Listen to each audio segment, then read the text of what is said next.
And once you learn how to do that, then you can bring in all the stakeholders and you can get into programs that'll help you and train you on how to build it. But that first step is you have to design a business model that is desirable. When I initially moved back to Pensacola, I had a meeting with Lloyd. Lloyd invited me for breakfast, and I was telling him, man, I still have an idea for the entertainment industry. This is what I wanted to do. He was like, all right, I got Startup on the Blocks. So I need you to start coming to Startup on the Blocks and get a little more information on how to work through the tech ecosystem and take your idea and we'll get you where you need to go.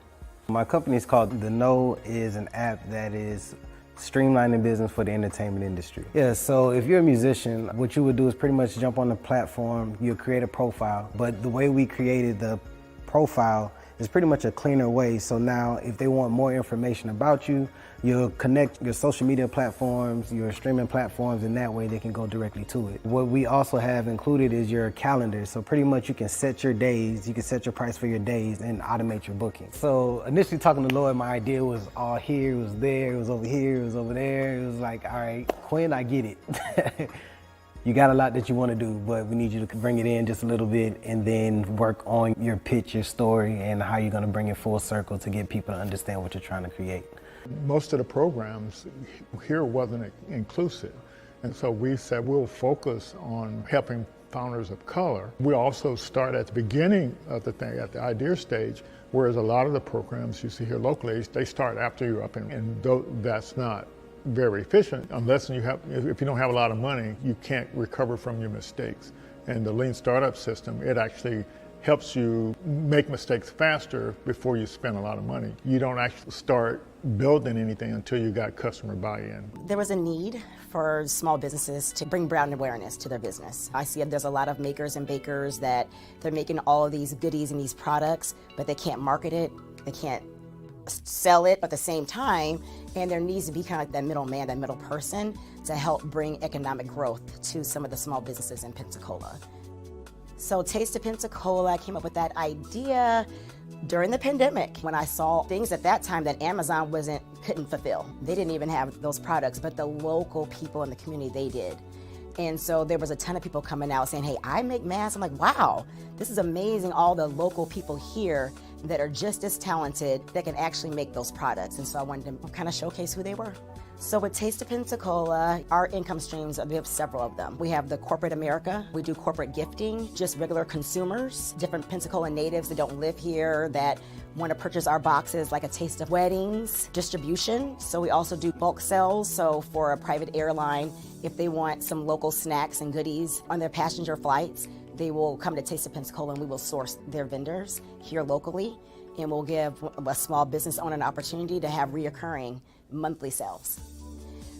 I've always had a really big vision for Taste of Pensacola. I knew that it could go beyond just local. I know that maybe other communities could possibly use the same platform that I'm trying to build. And I always have these big visions, but I never know how to even get there. Where do I start? I know it's more than, there's a lot of technical things behind it. I know there's a lot of research, but that connection, I never had it until, thankfully, I met and was introduced to Startups on the Blocks and was able to just learn more about how to grow it in terms of data. Things I just never thought about, framework, words like traction. There's a lot of things that I just did not know about and language that I need to know in order to get funding for my business. There's just a lot that I didn't know. I would go to the stores and look online. They didn't have a wide variety of natural hair products about 8 years ago. And the ones that they did have, the ingredients, it would say that they were all natural. And when I would research the ingredients, a lot of the ingredients were not natural. I make everything, my shampoo, conditioner, I have an oil that I make, and I have 2 different separate butters. Like I had some people who were completely bald and grew their hair. It's about giving women their confidence back in their hair. I have this salon and I have a second salon, and I have my products in about 5 beauty supply stores. So I need a manufacturer to keep up with the demand at this point. Startup on the Blocks has helped my business grow. Send me to different people. I'm able to do different pitch competitions to apply for grants in the community for small businesses.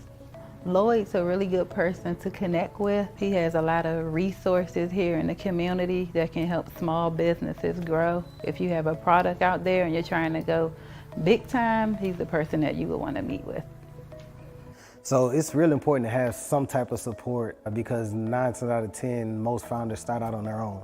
And to have somebody that has an idea of how the ecosystem works and is able to tap into other resources and bring back to the community, and that pretty much has encountered some of the roadblocks or going through the same roadblocks that we're currently going through and understands where you're at, your culture and how you respond to things, is a big help because you don't really have too many people that have access to what we have access to here in the community. And a lot of people believe that you have to leave and go to bigger cities to do the things that we're doing here. But I mean, it's one thing to have exposure, but you have to actually know it's here in the community in order to take advantage of the resources. So I get approached and I talk to friends all the time that wants to either start an idea or hear that I'm actually doing the app and wants to know more information about how are you doing it or what's the process, what's the path. I'm like, man, we have somebody here, Startup on the Blocks, Lloyd Richard. And Lloyd is here, he's a great resource to the community and to founders that's trying to learn the ecosystem. So join Startup on the Blocks. Welcome, welcome everyone to Startup on the Blocks. Glad to have you here. And we're excited this evening to learn a little bit about building MVPs, when to build them, and all that good stuff. Yes. So, how you doing, David? I'm doing great. I'm honored to be here to talk about startups. It's something I'm very passionate about. Yeah, I know you are, and glad to have met you. So you get opportunity to share a little bit. I guess I'll start off. Normally I do our sponsors, but I'll do that in a second here. But I wanted folks to get to know you a little bit. And I met you through Quinn at the Chamber, and you were an MBA student at the University of West Florida. Yes. But what brought you here to Pensacola? Oh, that's a good question. That's a multi-layered question right there. Yeah. So really, there's a girl. I don't know if I want to say that. Okay, yeah, go ahead.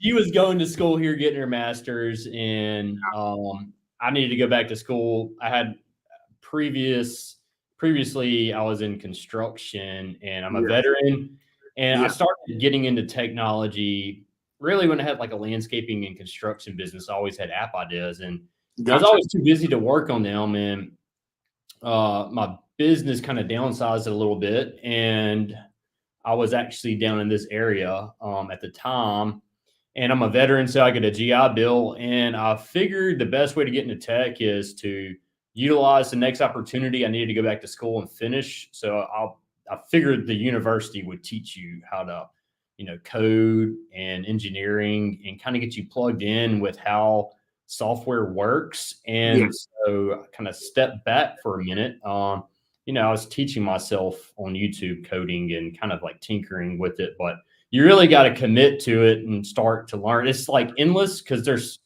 people, even kids here at school, that just know a lot because that's just something that they do all the time. It's something that, the more you do, the better you get at it. And computer engineering, computer science is something that's limitless. Gotcha. So what about the entrepreneurship part of it? So is there anything that attracted you to this area related to entrepreneurship or an ecosystem and all that good stuff? Or you're frozen there? I can't really tell. Is it me?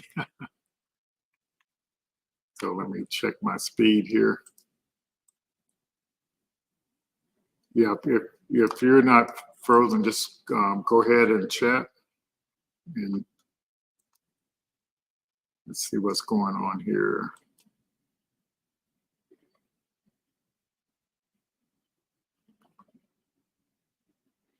Just bear with us a minute, folks. I seem to have lost Dave there, but if looks like it might be.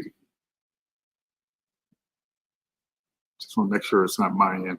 Okay, so we'll give Dave a few minutes to come back, and I'll go ahead and share my screen for talk about our sponsors, which I'm always happy to do. Okay. All right, so we're really excited about some of the partners we have, and I kind of wanted to highlight Pitch Bob. We had a founder email me this morning, and she said she had a pitch competition. She had to do a pitch next weekend, so she said, "Well, I'm gonna try that Pitch Bob," and so. I think Donovan in the audience, he's tried it before. I've tried it, but basically, with us, you get like a 50% off code, and so like a one-time fee. It recently went up to like basically $80. You get it half off, so it's $40. But it generates you a business model canvas, a customer canvas, a pitch deck, a sales deck. I mean, it's on and on. You just get so much stuff that sort of helps you clarify what you're doing. So I'm really excited that you'll have an opportunity to go through that. And Don, I don't know if you finished out an audience, but if you want to put something in the chat about it, that would be great as well. But I definitely use what I got, because I put the Black Founder program in there, and it really came back with a lot of good information and the way for me to talk about it and all that good stuff. So it's nice to have these partnerships out there, these sponsors out there. They really, really help out. Another one I don't have up here, but we're partnered with a company called Coda.io, and they're a platform that's like a Google Docs or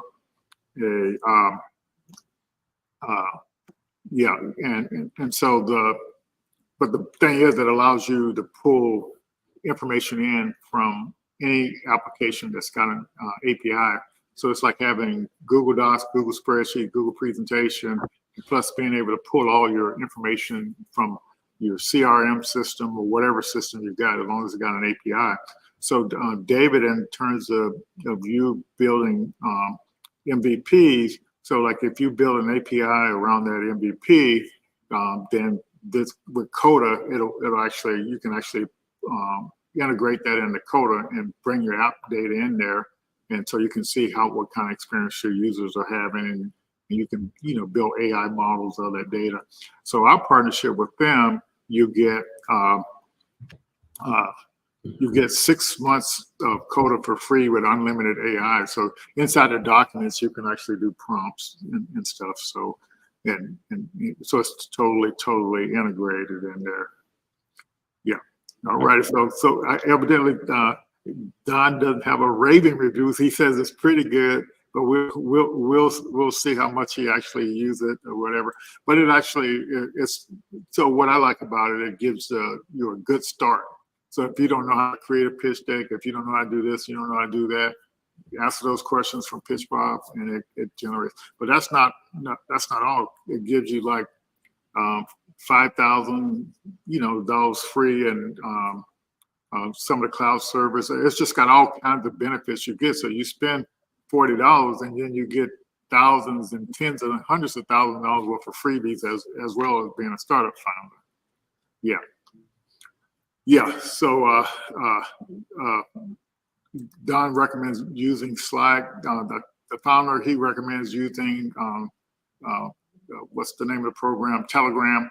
But the other options like Messenger, it may lose track of your conversation. So that's why Don's, because I think he tried it with Facebook Messenger, and it kind of lost track of the conversation. So yeah, but it's you chat with Pitch Bob, and it helps you out, and then it emails you all these great things. And so for the Black founders out there, we also partner with the Blacks in Technology Foundation. And so if you can imagine, they have a whole page of nothing but free and discounted stuff for Black people to help them get into technology. So that's a really nice benefit. So, but it's just nice to have folks that are partnering with you and supporting, what we're doing here. So, and of course, LeanStack, that's the main platform that we use. So we definitely are excited about that. Alrighty, so let's see what we'll go next here. Yeah, so we're just getting to know you a little bit better, David, before you froze there.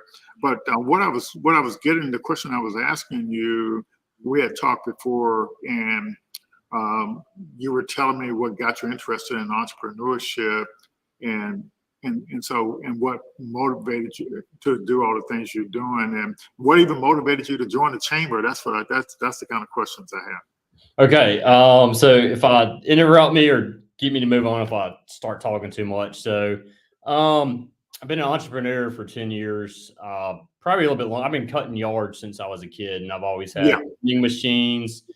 It's really take entrepreneurship that really grasped my interest because of what computer science can do to an industry, completely disrupt and change industries. So when I joined here, I didn't realize how busy I was going to be with school for 2 or 3 years. It took me 2 years to finish my undergrad. I had already started engineering when I was younger, before I went off into military stuff. And but the chamber is just a great way to get plugged in. I know from previous experience, if you want to see what's happening in the community, if you want to meet people who are, tied in to, in this case, the tech ecosystem. So I joined the Greater Chamber for a year. Yeah. And I really couldn't utilize it too much because really hard classes like data structures and algorithms and calculus 2 were really whooping my butt, and I didn't have time for a business. And the MBA program I'm in is online, so it's more tailored towards, people who are career driven, and most of the people in the program are working 40 hours a week. So now I have time to work on, my passion, which is startups. Okay. But so like you, I guess I'm a founder, you're a founder. We met through the chamber, so I guess that's the kind of a way you could, connect with other founders as well. Oh yeah. Oh great. Yeah, for sure. There's invaluable connections I've made through the Chamber of Commerce. Yes, that's right. And the point is that if you have to connect with people who are potentially maybe your partners, customers, or maybe a resource to connect you with something. So, and that's why we have our networking event before this best practice session, so people can connect, with each other and learn from each other. That's kind of what the idea is. Yeah, and you were telling me about this gentleman when you were growing up that had built a big successful business, and yes, so so did that sort of kind of inspire you or something? I saw what he did to an industry. I saw that he saw that computers and computerized machineries would change, the machining business. And, it doesn't take an education to be a tech entrepreneur. I mean, this man didn't have, an engineering degree or anything. He just saw a change, and he ran with it and was very, very successful. So, yeah. Yeah, it's good to have, stories like that to kind of show what you can do with a business thing. And so for us, we actually try to teach people how to build scalable business models, that can actually scale. And so the challenge is if you don't have knowledge or skills, how can you do something? And so what our approach is we help you get those skills and knowledges. You as a founder get those skills and knowledges, and then you got all these resources over here in the startup ecosystem. And so in essence, what we try to do, we try to close the knowledge gap that a founder has. So when they apply for a pitch competition, apply to get in a program, when they ask the question, tell us about your business idea, you know how to answer it. And to the point that they understand what you're doing and why you're doing and why you're the one to do it. And so typically with founders, they know what they're doing, but when it comes to making it clear and concise to somebody else that's going to give you money or help you out, that's a different story. So that's what we try to do, is we try to close that knowledge gap on how to do that. Yes. And so, and one of the first things you have to understand about the startup ecosystem is these are kind of the development phases a startup goes through. This is from Startup Commons. And so, you know, it's just phases that you go through from the idea stage all the way to growth and exit. So you have to realize when you get an idea, these are the phases you have to go through. And then we partner with this company called Startup Science, and they present it in a life cycle type thing, where you start off with the vision about your idea and you're trying to get to an exit. And so the thing here is, Greg Shepard, he had went through 12 exits and with billions of dollars, totaling billions of dollars. And so everything he learned from going from an idea to an exit, he put it in this Startup Science training program. So you talk about leveling up your entrepreneurship skills and knowledge. That's what this program does for you, and it's available to anybody, you know, for free to kind of go through these lessons, so you can understand how to go from an idea to an exit. And Greg is amazing. Yeah.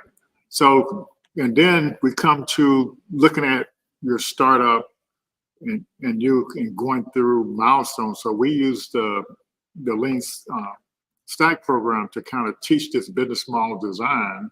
But and so in essence, what happens is you learn how to pitch your idea clearly and concisely, and you learn that the business model is the product, you know, not your idea. How you make money with the idea is the actual product.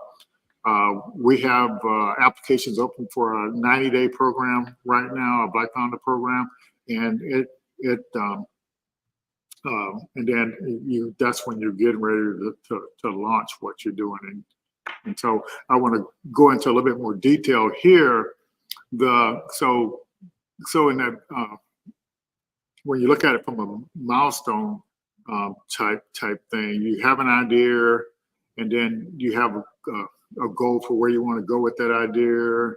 You pick you have your customer sizing, your market sizing, and then you end up finished stress testing your idea, and then you have a model founder fit. So you have a business model that you have confidence in, and that you can actually pitch. You pitch your business model, and so it's just business model is this one-page lean canvas. And so after you square it away there, now you're going into this problem discovery, and what you learn from that problem discovery, you design a solution around what's missing that you found in this problem discovery thing, and then you create an offer for that and sell it, and then you go hire David to build it, the MVP. That's the kind of process you go through, and a lot of people they will literally want to start working on an MVP way back here, and you don't even understand your business model that well, and so that's kind of what the point is. And then you come over here, the holy grail is getting to this product market fit. So even when you get your MVP, there's still several milestones you still have to meet on your way, and 80% of the founders never make it to this product market fit. So that's where people are trying to get. And so this process may take you 2 years, 3 years, but the bottom line is you want to make sure you're working with a business model that you have stress tested, for desirability, viability, and feasibility. So I just want to make that a little clearer about what Dave is going to be talking about with the MVP stuff. So if anybody got any questions on this is what Ash Murray came up with, and he posted on LinkedIn about a month ago. Some people were disagreeing with him, but to me, if I know if I talk to people who have bought something similar to what I'm planning on building, and I find out what they're still frustrated with, I can use that information to make sure my solution covers that. And then I can create an offer for that. And then as I get the orders from the customer, and I can hire somebody like you, Dave. So typically, how long does it take for you to build an MVP if you got all the required information? That definitely depends on the features of the MVP. So turnaround time, 3 to 4 months. Yep. So because literally what you got to remember, the person that you're selling to, they have a job to be done, and they haven't found the product that can do it for them. So you think they're going to be willing to wait, 2 or 3 months? Yes, they're going to be willing to wait, because now they're still frustrated with some things they're already using. It's not that big a deal. Yeah. Hello, Charlene. Good to see you back here. Okay. All right. So I'm going to quit here, sharing here. I'm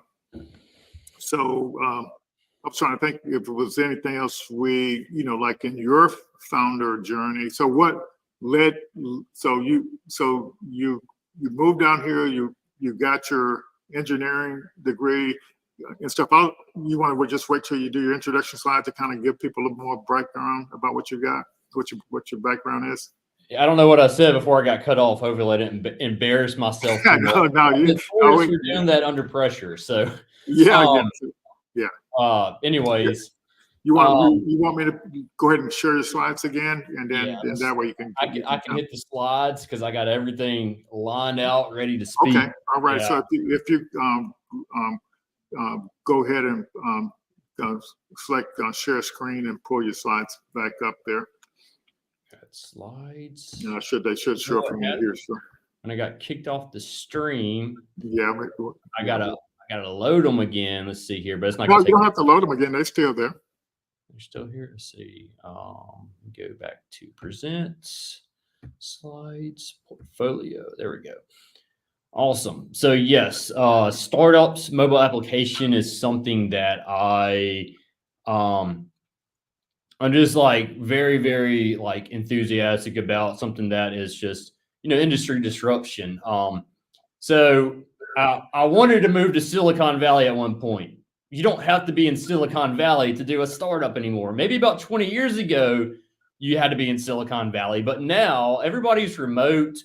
You can build software anywhere. All you need is a laptop. But so I kind of got specialized starting about 2 years ago. I wanted to do my own startup, and I've been working on my own startup. And one of the things that when I watched your videos with Startups on the Blocks, you were talking to Quinn, and you're like, you got to bring it in a little bit.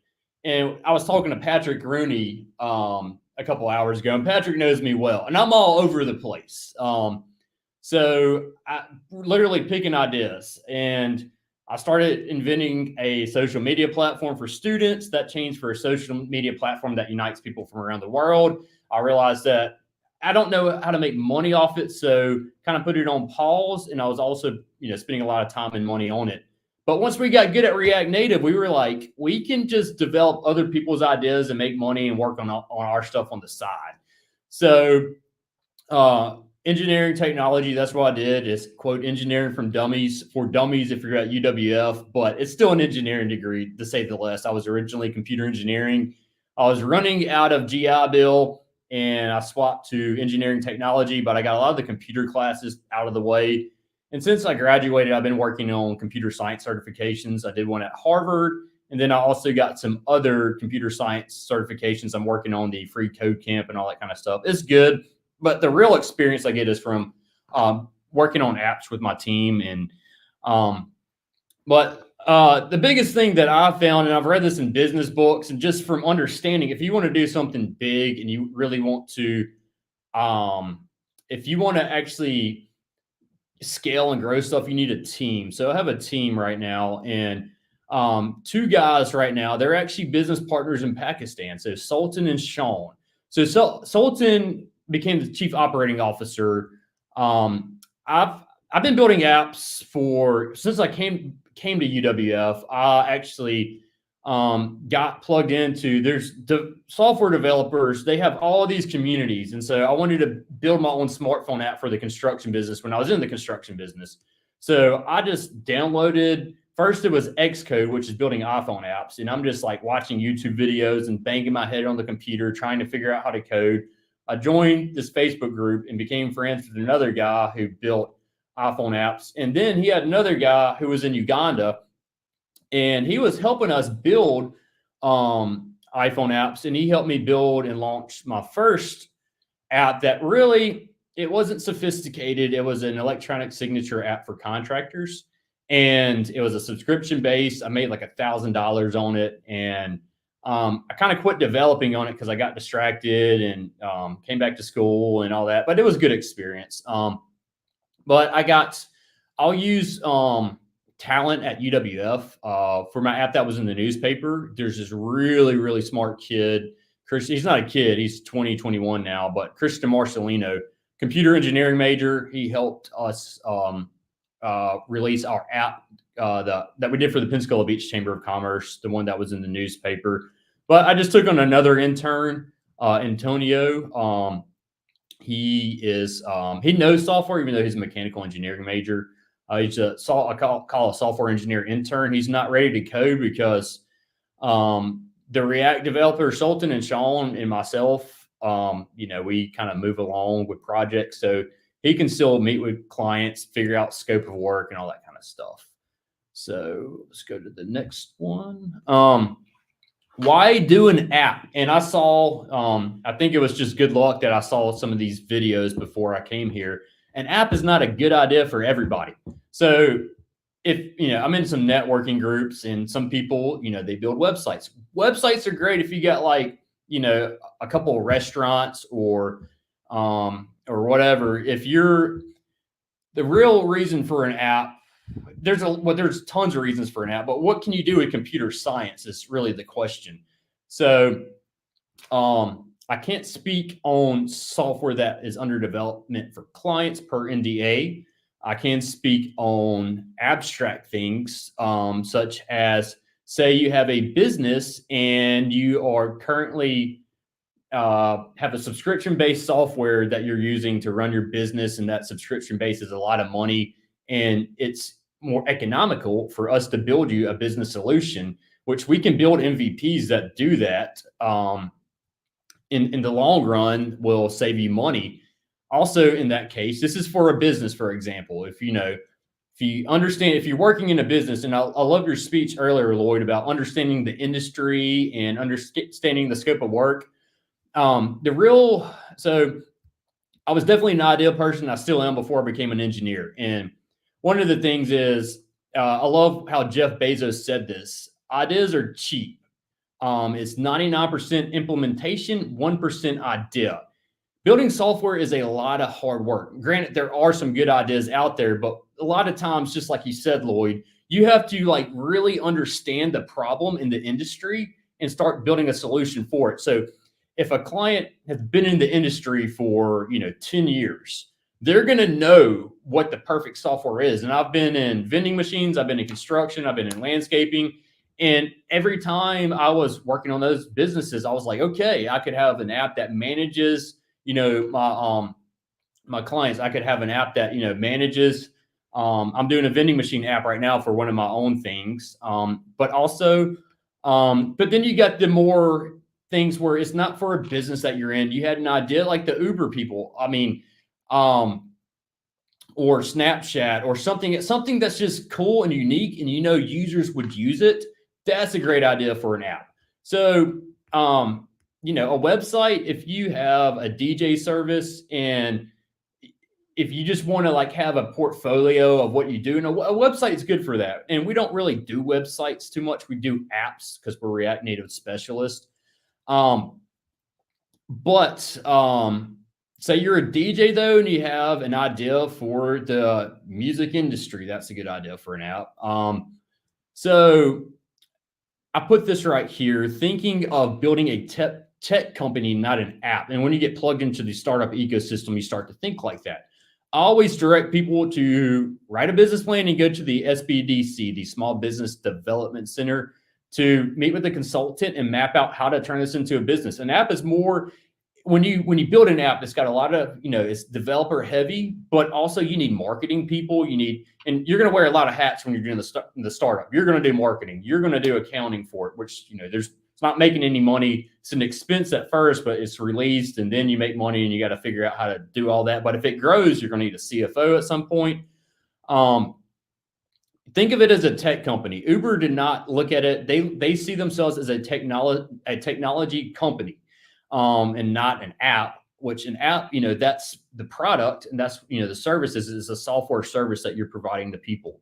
The reason why you use apps now is because everybody is on their phones, and so to give a little background of what React Native is and how it was created was the same reason that people are on their phones. When Facebook was first invented in 2002, it's a website. Everybody used Facebook on their laptops. And then 10 years later, iPhone was released, Android started becoming popular, and everybody's on their phone, and apps are the things. So Facebook is hiring 2 developers, an iPhone and an Android developer, and they realized they need to have one software environment to code for both apps. So React, you can write the code base, and it sends it to the iPhone and it sends it to the Android.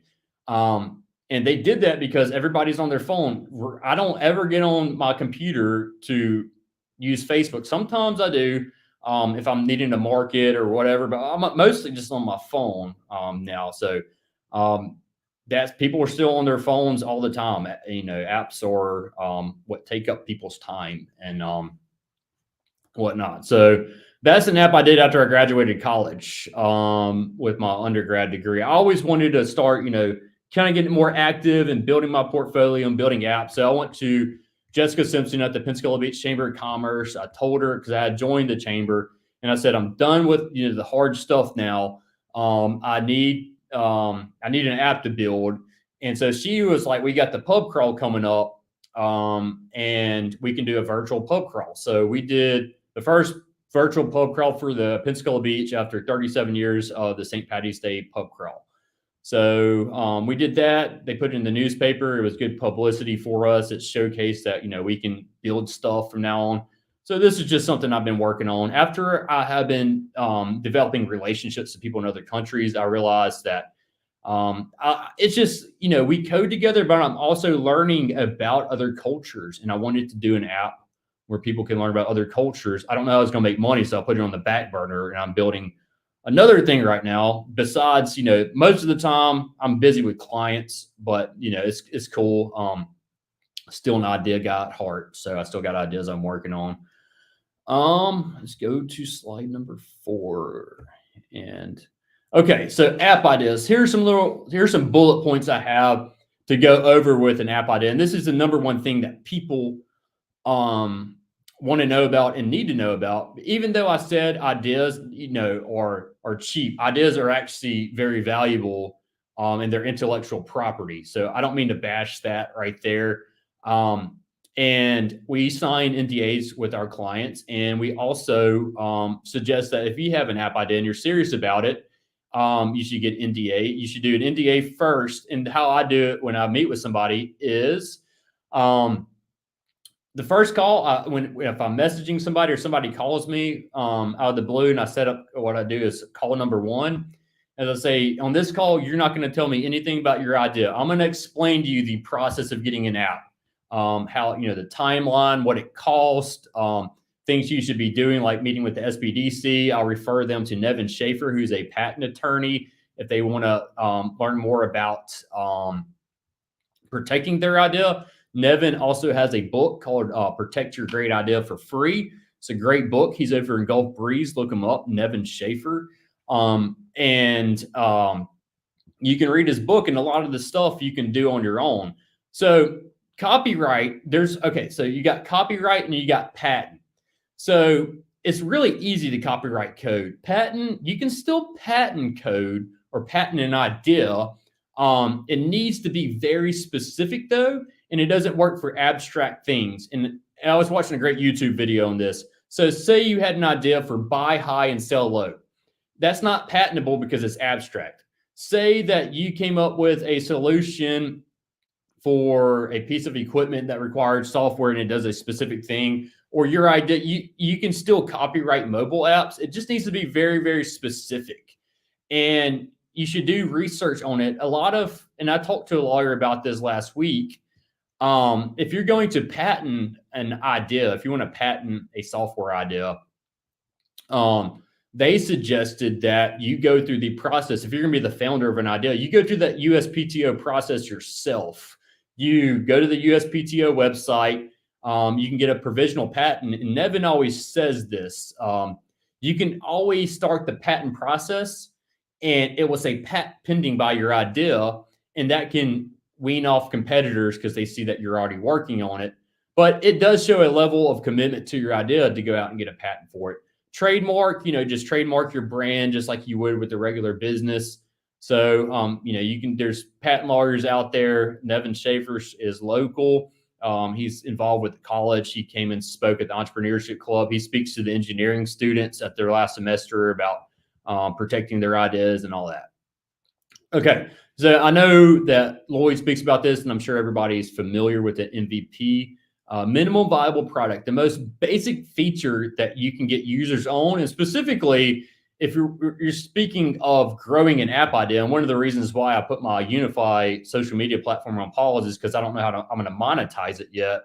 But really, if you can get something out there that starts generating revenue, and when I was talking to Patrick Rooney about this, you start having all these ideas and you bring it into this thing right here. This minimal viable product right here can start generating revenue. When I start generating revenue, I can do the other things. And so one of the things that when I consult with customers is some customers just want to build something and they're just going to make it. They're going to be billionaires because of the idea. And it doesn't work like that. And if the idea takes off, you're going to probably need more developers, a bigger team, rather than just walking away from it, because software updates, stuff that's out of our control, Apple and Android updates, that requires developers to go in and make sure it stays up and running. Adding other features, obviously, you have to pay for other features once the app is built, but also just maintaining it and making sure it stays up and running. Uber, for example, has 2,000 software developers, and they aren't cheap. Uber pays their software developers pretty well, but the good thing is they're making a lot of money, and that's how it should be in everybody's case. Is you get a minimum viable product out, you can justify, paying for maintenance and more features, and then it grows and your revenue, and it becomes, a tech company. So, revenue from MVP to add further features, use that revenue for marketing, use that revenue for maintenance and all that. So this is currently my pricing, but I don't, everybody's different. It's all about whoever you're using to build your app, their strategy, their people, how new they are. If they've been doing it for a long time, they're going to want more money, skill level,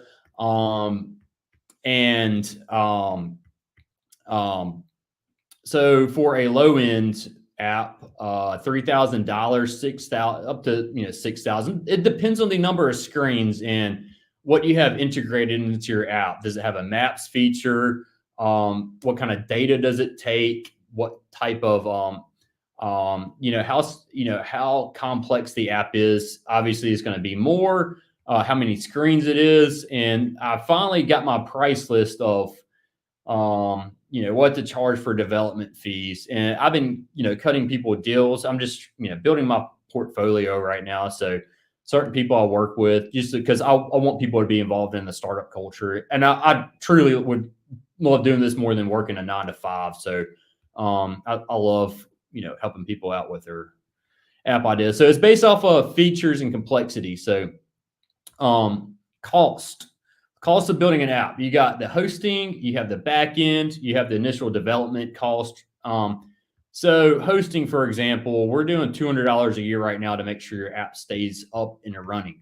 So for example, when we host your app, and there's two ways we can host an app. You can host it under our Apple and Android or our Apple and Google development console, or you can get your own. So in the case, say you have an app where you're making money off of subscriptions from people, sometimes it's best to get your own accounts. And we have to get that all set up for you and everything. Apple is $99 a year for an individual account, $299 for a commercial account or a business account. And Google is a one-time fee of $25. So Google's a little bit nicer on price on that. But the $200 a year that you pay to us, we just go in to make sure that all the check boxes are clicked to make sure your app stays up and running once your code is put into the App Store. I put this right here because so many people are like, just build me an MVP and let me get rich. And that's just not how it works. You need to have a good relationship with your developer. And I gave the Uber example. So consider a partnership with your example. Sometimes if somebody's got a good app idea, then, if you become our partner, it's just, and I give the example, it's like having a contractor and a business partner. Somebody calls me in the middle of the night and it's a client and I'm like working all the time. It's going to be harder for me to answer that phone. And then if that person's a developer and I'm in on the game with them. We do installments of 4 to build the app, down payment to get started, 25% to get started, 25% once your UI is built. We show your user interface. It's how you want it. Then it's 25% whenever the backend's built. We can start doing internal testing. And then it's 4% or 25% once it's fully finished and working properly. And we do, we make sure that the code, we will debug anything on our error for up to a year. That's different than hosting, but we just make sure it stays running for a year after we get the app built. So, and don't forget, if you're going to build an app, it's always good. You can contact the SBDC once you have an idea. You can start working on your business plans. Lloyd had a great, explanation of understanding the business and the model and all that when you get started. So it goes from app idea to development to testing to release. So once you have it pinned down what you're going to do, your app idea, we start the development process, and this is the process that can take months to develop it. And then we test it. And then there's internal testing and external testing. So when we're done, we can get a small group of users on their phone, the founder of the idea, us developers, we can test it, make sure it's running right. And then once it's debugged internally, we can release it for external testing and really get all the bugs out. And then once everything's done with testing is when you go and start marketing your app. So wireframes, this is important right here. This is blueprints for your app. So it's just like a builder shows up to build a house. If an architect didn't have drawings for the house, he's not going to know what to do. So software developers live off of these right here. They're going to go off of, and this is one of my app ideas. I'm not sharing any of the wireframes or intellectual property of my customers, but this is my idea for the vending machine industry. And still working on it, but I made this last week. You get profile, a lot of apps require profiles. And so with wireframes, so when I meet with somebody, I have the first meeting and I just explain to them everything, the processes of getting an app. And then second meeting, after the first meeting, I'll sign an NDA. Second meeting, I will tell them it's best if you list every single thing that you can think about that you want the app to do, even if it's outside of the scope of the MVP. And one of the things I do, like with the app I'm building here, is I got a million ideas for the app, but I'm not going to develop them all at once because it's not feasible. We would never get done. I kind of bring that MVP in and make wireframes for that. So with our clients, we have $100 to do wireframes. So after meeting 2, if you want us to do your wireframes, we will charge $100. 3 revisions, we'll revise it 3 times. And if it's what you want, we'll move forward. We'll get you a price and move forward. We need these to get a price for somebody. And we need these to understand the flow of the app and what to build and how it's going to work. So we need both wireframes and a description in like just a word editor, like Microsoft Word, just saying, I want this app to have a button that does this and users to interact with each other like this. And I want it to solve this industry problem. Color scheme is good. These are bare bones. In the next slide, I'm going to show you what it goes from. I built 3 screens on my vending machine app in the past week, but these wireframes right here are bare bones. It's going to be prettier once we start to develop. So it goes from, this was just the outline of the functionality, and this is a lot prettier here. So you have login, and I put my logo up here and it looks a lot nicer. So the UI UX is going to get better when you develop it. So okay, I explained partnership versus contract, and this is how a lot of people work. There's a guy who I've been watching on YouTube, and he kind of works the same way. If you have an app idea and you're really hitting it off with your developer and you want to make your developer chief technology officer, or give some skin in the game that can reduce your coding cost. Charge by the number of screens. And I explain all this. I put 6 months. We really do a year after the app is built for support. And the hosting fee is $200. But long-term vision for your app. And it's great when you have ideas. It's great to have a lot of ideas, to have a strategy for those ideas, and to know how to implement them later on as you go. And just think of it, as moving into your idea more and more and more as you go. But it's, some people have different strategies. Some people want to make an app and sell it. Some people want to hold it long term. But just think about that problem you're trying to solve is the best thing I can say with that. And you will need I hit on those points earlier. So we use JavaScript. I'm not going to go, super technical here, but it depends. And I say 2 to 3 months. It depends on the number of screens. If you got a 5-screen, 6-screen app, we could probably do 2 to 3, 4 months. If it's more, if you want more than MVP, it could be half a year. I'll suggest that you don't have to get technical as a founder. You do need to have a good relationship with the developer, though, and understand the processes and how long things can take. Sometimes we'll try to integrate an API and it could take us, we hit errors and it takes us a week to do. And there's just new protocols. Android has this new protocol where you have to have 20 testers, internal testers, using the app before they allow the app to get published. They're getting more strict on their publishing. I would expect at minimum, this is one of the biggest things that when working with people. So I know people are busy. You might have a 9 to 5. You might have your own business. But expect to do at least a weekly call on Zoom or a phone call, preferably on Zoom.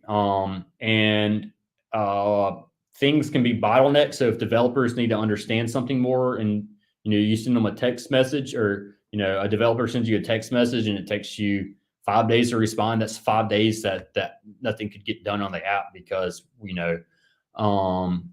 that's a bottleneck in the development process.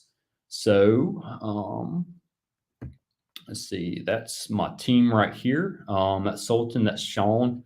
That's how to reach me. And questions. All right. Great job, David. You're probably shocking people with all them low prices, but we'll see here. So Carlos, first out of the box, wants to, and that's how you connect, Carlos, right there. What's Don saying? So Don has been through our 30-day program. Actually, he's actually he went through it on his own, but he's going through it now, and so he's coming after you with what he's learned. I guess is awesome. That's good. Don says, I love the problem in your journey as a founder. How did you narrow down? The problem, yeah. Love the problem. Yes. That's what you're doing as a tech innovator. You as a founder have a problem you want to solve. And so really just, getting after a problem. Yeah, so let me talk about that a little bit too. The bottom line is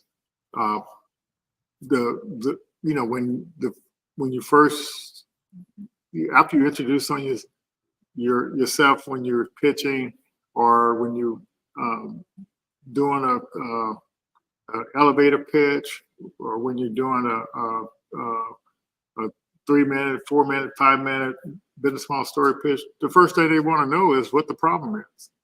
And so, and Don is asking this question about the problem, and the bottom line is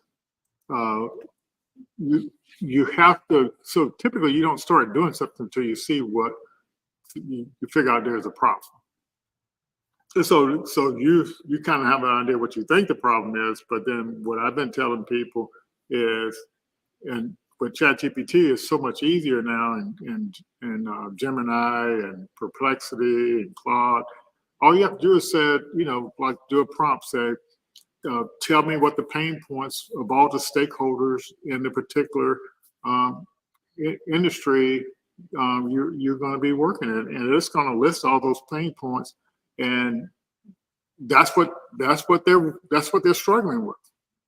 Period. So that's one way to see it, and I think it's going to be rare. Well, I think it's not going to be rare, but if you're deeply technically involved with something, you may come up with, in this unique industry, in this unique thing, you may be able to come up with some particular problem that's not obvious, but it's the industry. You may not know every industry, but for each industry, they have associations, and they talk about what the problem they're solving all the time. So these large language models knows what the problems in the industry are. So I'll stop right there. And Charlene has a question for you here too. Okay. What do we consider for hosting back in the cost of the developer? So I can't speak for other developers. It's I don't know their prices. It depends on it really depends on the app. I try to get a very basic MVP for my clients to start with, and I try to keep it, under 5,000, around 5,000 to develop. Now, some developers want more, some want less. Low end would be something very, very basic, just a couple of screens, not a lot of functionality involved. And something with, 5 or 6 screens. And when I say screens, every screen is different. So if we go to that screen with the wireframes right there, I can give the example with the app I'm building for my vending machine app. So the screen on one, I don't know if my pointer's doing on it, but there's a login screen that's stirred to the right. That's a very simple screen. The very last screen is a little bit more complex. Something like this, I would probably charge 6,000 for. As far as complexity goes, with building, and they have profiles, how the data is collected and stuff. But hosting is once it's built, hosting is just us making sure that the app stays current and live. So I wanted to kind of come in. So like I heard you say something about Google Cloud. I'm trying to think, what else did I hear you say? So what are you doing when it comes to your all's apps? Are you doing the back end in Google Cloud or something? I guess So we use Node.js and Firebase. Okay, Firebase, that's Google Cloud, right? Firebase is Google, yes. Yes. Mhm. So when we did the pub crawl out, we used Firebase as the back end.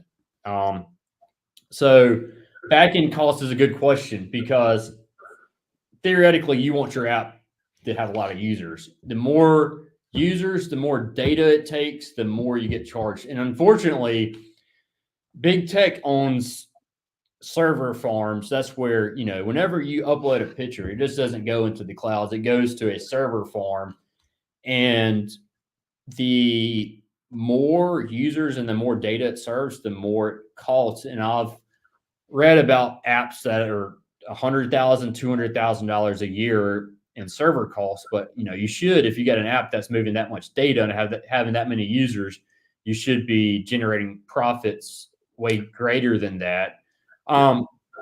So let me comment on that too. So this is a real important thing, and that's why we tell people about the startup ecosystem, because almost every cloud vendor give you, the major ones that give you like $200,000 and some $1,000 worth of free cloud service. Mm-hmm. So you that's why you leverage the ecosystem, so you don't have to spend money for those backends. So Google has a startup program, Google for Startups, and if you, they use, I think I haven't looked at that program in the last 6 months, but I did notice it appears that they're doing some for earlier stage startups. A year and a half ago, they were their startup program focused on people who had their MVP and trying to scale out. But I think now they're starting giving lower amounts of cloud credits for stuff. So Amazon they got a startup program they do through partners. But all like PitchBob, you can get several $1,000s worth of free cloud service from the different vendors. So so that's why we help founders. You don't need the money to pay that if you're going to get it for free. So that's kind of what the point there is. And so for you, David, if you're not making any money off the back end stuff, you can kind of refer people to those programs to cut their hosting costs for the back end. The stuff like that. But you already get a good deal on what you're offering. And so I think I had the cost screen back up there a minute ago. Yeah. So let's see. So is this the one? I think that's probably the one you're talking about. But yeah, and a lot of times I hear the developers, the founders saying, when I ask them, I say, well, where's your app going to be hosted at? And they say, I don't know. But the reason why, to me, the reason why you want to know if you don't want to know which one's going to give you the free cloud service, you might say, well, I'm in the Google startup program. There's a possibility you can build my backend in Google, or I'm in the Azure Microsoft startup program. There's a possibility for you to build my backend back there, or AWS, or DigitalOcean, or whatever. Yeah, that's good. That's really, really good information, because on the apps that I'm building, either for myself or for clients, strategizing, and I'm definitely going to get this from you. Because the back end can get expensive, and that's not even our cost. That's the cost of the big tech companies, Google, Amazon, Microsoft. So that's very good information. I'm glad to see our founders out there telling folks about these free services out there, Charlene. Thank you, Charlene. That's good. Way to go. But I did want to also help people understand this idea about, you were talking about business plans and stuff like that. So in this, let's see, which one do I have up here? Let's see. So in this Lean Stack system, what you're doing is you're building a one-page business plan. And so this screen probably has too much detail on it, but all you're really doing is you got 9 places on that one-page business plan, and you're literally you're going to stress test that business idea for desirability, that's your elevator pitch. You're going to stress test it for viability.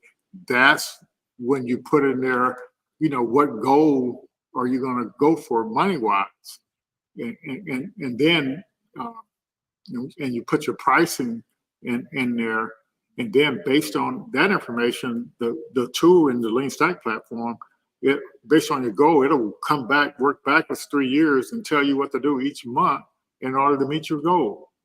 So it's not rocket science to figure that out. You can, if you know your pricing model, you can plug that in there in less than 5 minutes. You can have the information to determine if your idea is viable or not. And so that's what the business model design thing is all about. You're actually pitching that business model. You're not actually how you make money with your, not you're pitching how you make money with your idea, and that's your business model. That's what the people that are willing to help you, that's what they want to know. And that's how you're going to recruit. That's how you assess somebody like David on being a co-founder or a CTO, because, or partnering with you, because they know you're building something. You got a business model that you stress tested, and you know how to pitch it. Yes. And I do think when you go to a VC, if you need funding, having a technical partner might help. Yeah. So it's the team, and so the irony of this whole process here, you trying to get to the product market fit, and that's when the optimal time to raise money. All the rest of this months back here, that's when you're leveraging the startup ecosystem with the getting into programs that give you money, entering pitch competitions that give you money, and all of these things. And so you could win a pitch competition to pay the fee for some, at the cost Dave's charging. You can win one pitch competition and doing, like the folks in our 30-day program right now. 3 of the people are going to walk out there with $1,000 each. They can at least pay a down payment. You see what I'm saying? Yeah, to get started. Yeah, I'm new. My prices will probably go up as we get more in our portfolio, but it's just, that's what we got to do to kind of build up right now. I did the one that was in the newspaper for free. So yeah. So the point is what with the Lean Startup methodology, what it teaches you is to take a few weeks to test out your business model before you go out spending money.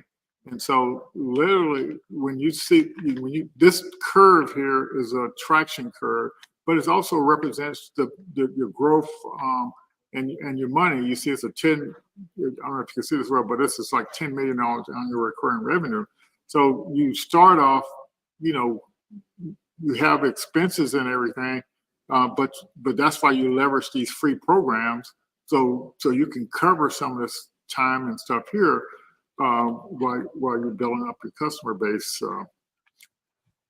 So is anybody unclear about this process? You kind of take it a step at a time. Don't go out there spending your money on something that you don't even know if it's sustainable or not. But it doesn't take you long to figure that out if it's worth spending money on. And then you still don't go build it. You go do this problem discovery and the solution design and market your offer before you go to Dave to get it built, because you go to him because you know you got somebody that wants it. But it's up to you. But this is the approach that is proven, to work. Got me on a soapbox, Dave. Yeah, this is good stuff. I love your events. I love speaking with you because I'm old to be on campus. I'm the old guy, but in reality, I'm still young. And you got people like Lloyd who have a lot of wisdom. So there's a lot. Are you trying to say I'm old? I am old. So I won't argue with you. Got wisdom is what I'm saying, and it's good to know people who have been through the processes. And that's why I always refer people, even though I'm a business major now, consult with the SBDC, get a business plan, map out your strategy, all that type of stuff. It's going to help you with app idea. And if your app working is good for me, because that means that there's more features we can build and there's more work for us to do. Yeah. Yeah, well, but I definitely think, building an MVP is hard for a lot of people to understand. But like what the Lean Stack program teaches you, it doesn't even have to be an application. If you can, do a concierge MVP where you can actually deliver something to the customer, because based on you doing it yourself, something yourself. But it's just, the whole idea is just making sure you're building something that that the customer is willing to pay for, and has paid for it.